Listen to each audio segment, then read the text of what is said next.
Praise be, bitches, I am InsaneLayne, and today we take a look at The Handmaid's Tale by Hulu, Episode 3, Late. Offglen is gone. We get a brief glimpse of what happened to Offglen, but that's a mystery that will wind its way throughout the episode, very effectively. Now I'm awake to the world. I was asleep before. That's how we let it happen. We get a now woke Offred giving us some much-needed history of Gilead and how they came to power. We learn that in their rise, they slaughtered Congress and tore up the Constitution. Great first steps for dictatorship. And then we get to see some of how it was done and what did it look like. It was a day like any other, morning run with a friend, judgmental disapproving look from another woman, just like any other day. Just call from work. What's your problem? What? Fucking sluts, get the fuck out of here. What did you just say? Excuse me? You just call us fucking slut? Are you serious? Yeah, still normal.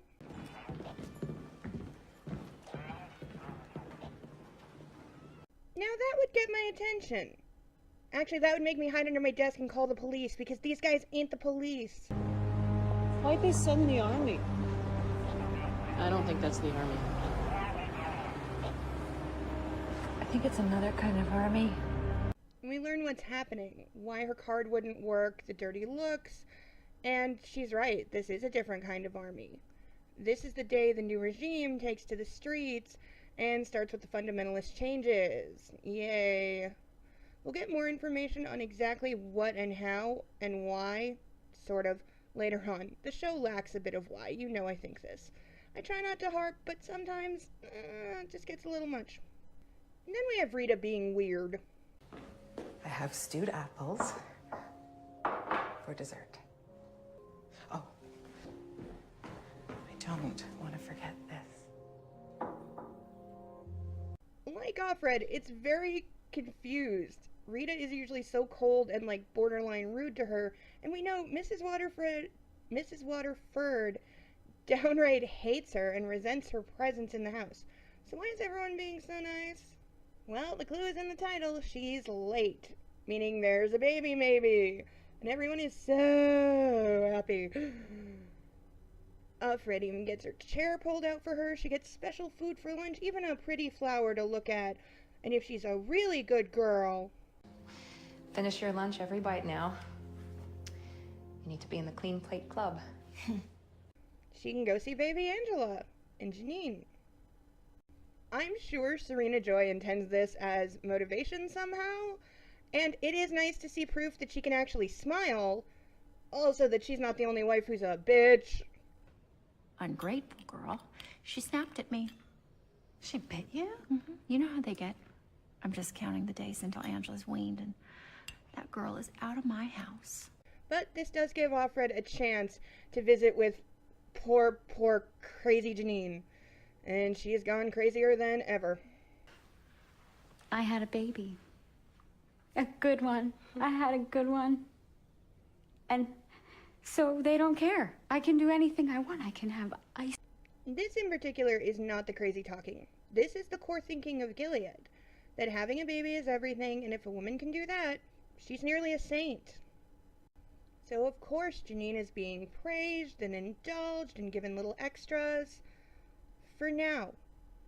As long as the baby still needs her breast milk. He loves me. He loves me so much. My commander.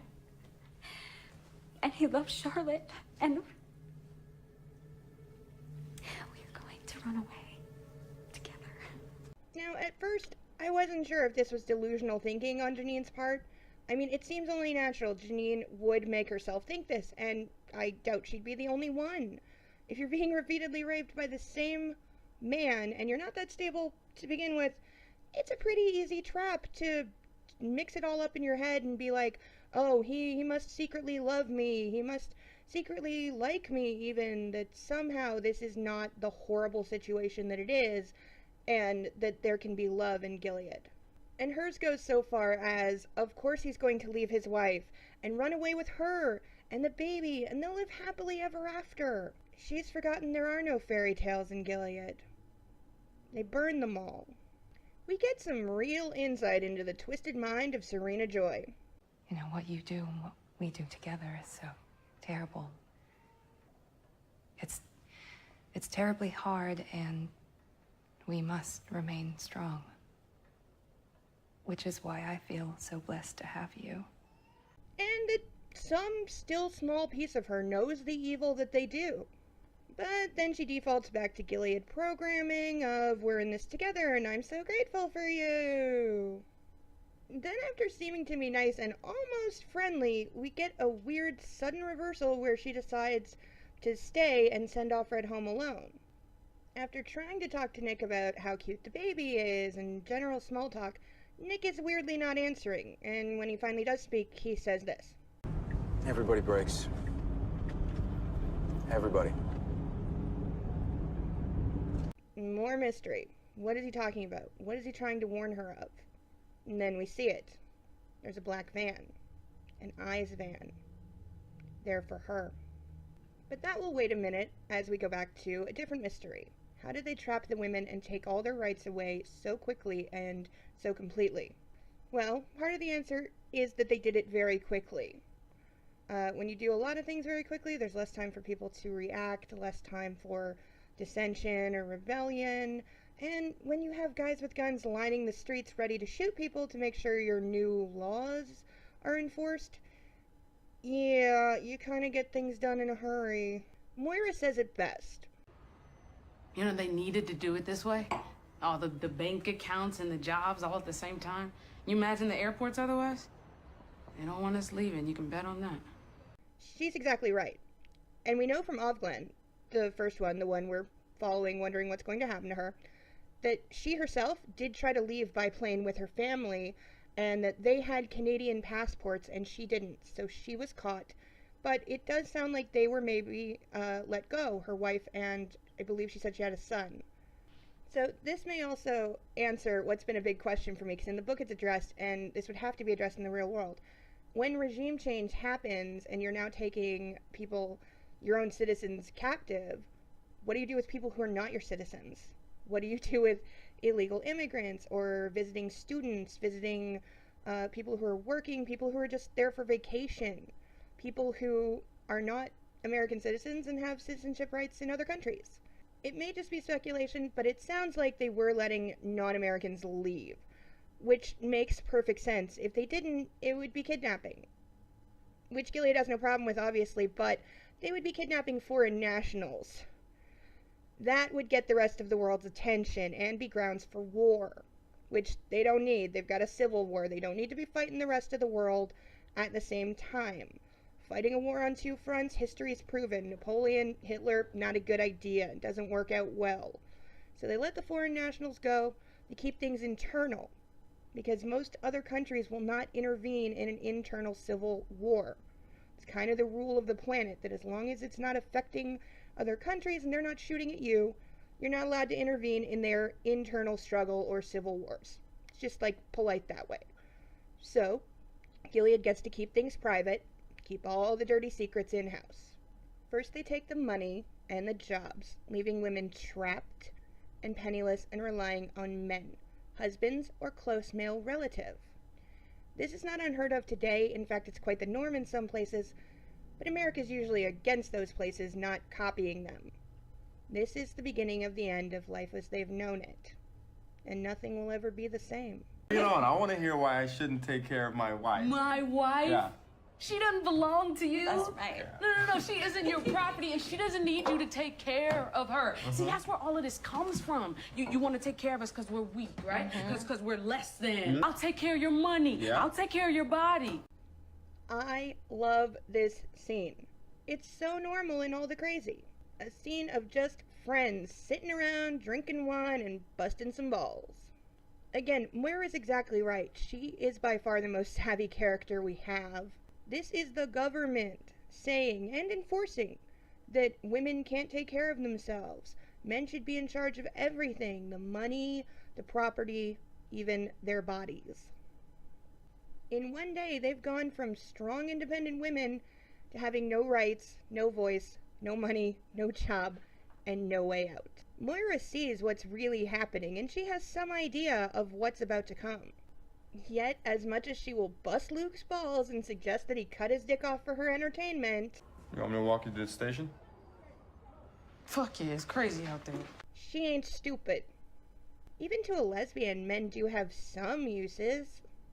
We're then back with Offred in the present. Alfred, if you do your best to answer these questions, this will all be really painless, all right? Yes, sir. Good, that's what we all want. Wow, the contradiction in that statement. Here, let me painfully shock you to get your attention, and then promise that we're not here to hurt you. Do they hit these people on the head every day? Then they start asking about the previous Ovglen. What did they talk about? What did they talk about when they walked by the river? This tells you, like, how spied upon everyone is. They know they walked by the river, and yes, they could have interrogated Ovglen, but it would seem that she can't speak. She's got bruises on her throat, she's got that mask on all the time, so maybe they asked her questions, maybe not, but fact is, there are spies everywhere, so yeah, they probably know every route that every handmaid and Martha takes. Then more weird. I think this is the episode of weird. After provoking Offred to agree that Ovglen is a pretty girl, the questions then start getting perverted. They ask Offred, what part of Ovglen did you find so pretty? Her lips, her hair, her body? And did Ovglen ever try to touch you, Offred? It draws out slowly. You're not quite sure what's going on because, of course, you think it's about her being in the Resistance. But nope, that's not why they're here. Ovglen didn't disappear because she was helping the Resistance. She disappeared because she's a... Did you know she was a gender traitor? Gender traitor. What an inspired phrase. Just makes a girl want to vomit. Yep, it is now a high holy crime to be gay. And in fact, if someone admits being gay, even if it's from before... Then you didn't report this to your mistress? This is more of the spying on each other. All infractions, however minor, are to be reported and punished. This isn't just expected, it is mandatory, and you will be punished if you fail to report someone else. This is why there are no friends in Gilead. Now she's really in trouble, but she still has some fight left in her. I knew she was gay. I love that she says that like a teenager throwing it back in her parents' face. But this makes the dark side of Aunt Lydia come out. Darker side. That thing was an offense to God. She was a disgusting beast. Wow. Just wow. What do you say to that? But Offred does dare to speak, and apparently even quoting scripture will land thee a serious ass whooping.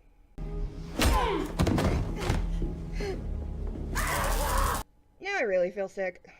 And I feel so sorry for Ann Dowd, who I'm sure is like the nicest person, but to her credit, she pulls off a completely believable, vile, contemptible bitch. Like, really well.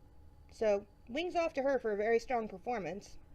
What saves Offred is the return of Serena Joy. Watch Aunt Lydia's reaction. She's pregnant!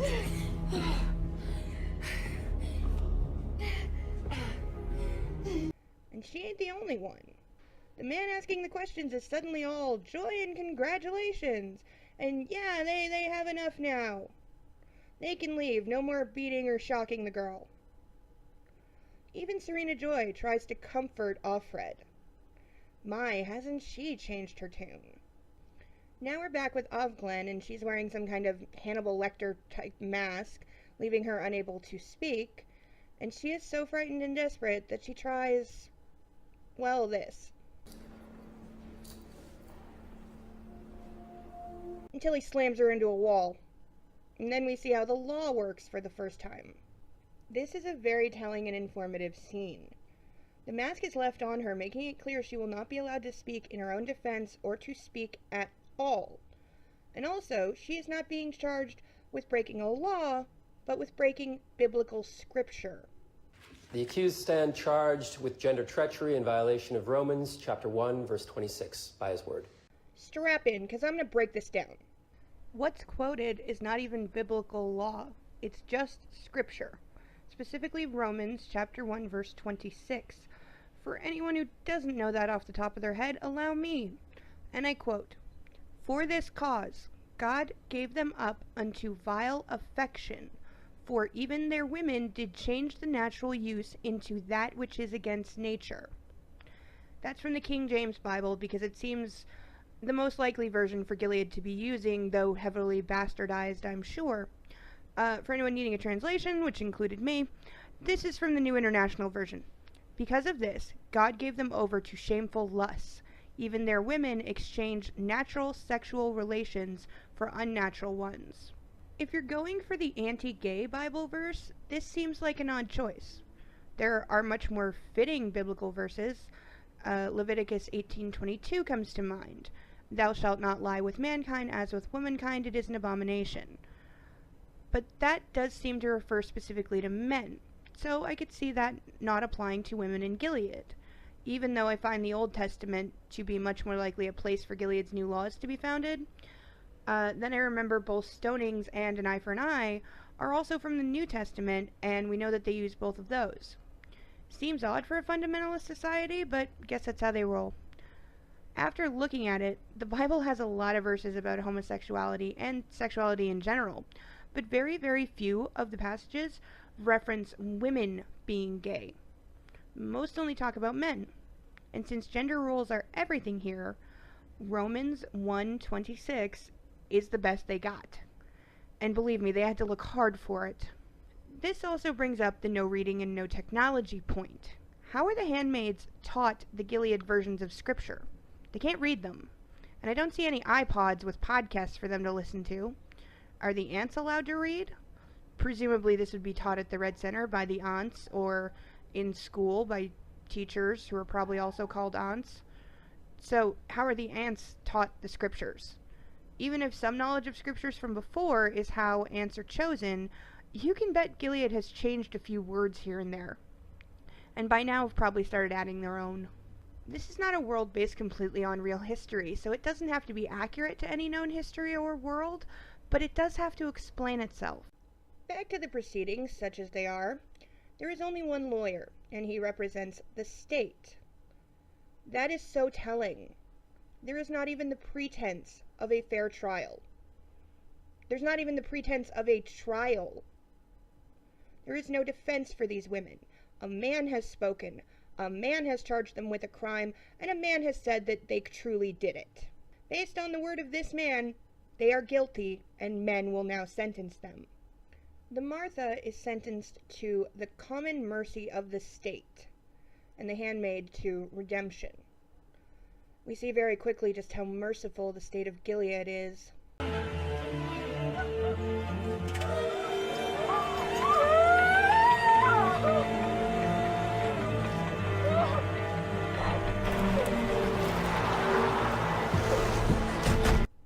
And then we're back with Offred in the present, and Nick comes to say, "Sorry you got electrocuted and beaten there." There's a few things in this scene. 1, Nick is not supposed to be in her room. 2, she's not supposed to be alone with Nick. But he's snuck up here to check on her and bring her some ice. I will say my piece on the Nick and Offred. I'm not even going to call it a romance because it's not. On their hookup. I hate it. I think it makes very little sense, and that in the show they have not done enough to set this up or to earn it.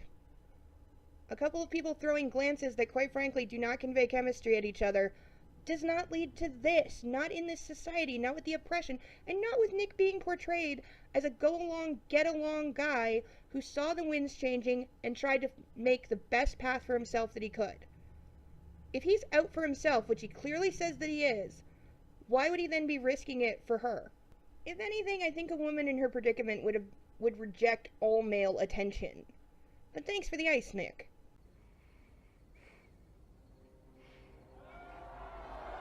And we find out she's not pregnant. And after everyone's been so nice lately and gotten all their hopes up, and she has to go tell Serena Joy herself. Then we flash back to the protesting that happened when the women lost their money and their jobs, and we see what the response was.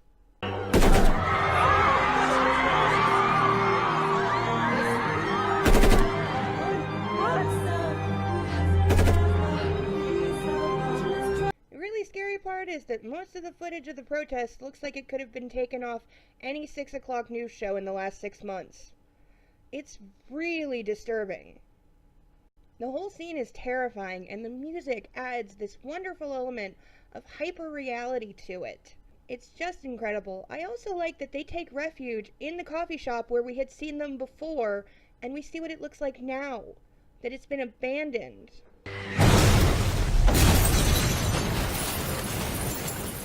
Now the long, slow walk to tell Serena Joy that there is no baby. I especially love this moment.